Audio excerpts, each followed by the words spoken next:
চট্টগ্রাম মহানগর বাইজিদে জাতীয়তাবাদী যুব দলের অবস্থান কর্মসূচি পালিত।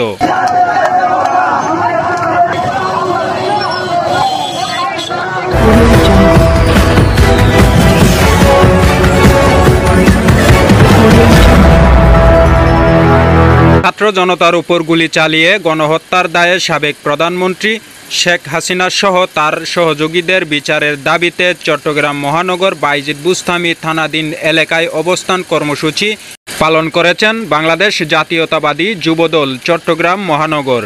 বুধবার 14 আগস্ট সকাল 11টা থেকে বাইজিদ বুস্তামি মাজার গেটের সামনে এই অবস্থান কর্মসূচি পালন করে ও বিশাল এক মিছিল নিয়ে চট্টগ্রাম নগরের 2 নম্বর গেট বিপ্লব উদ্যানে গিয়ে সমাবেশ করে আজকের কর্মসূচি সম্পূর্ণ করেন।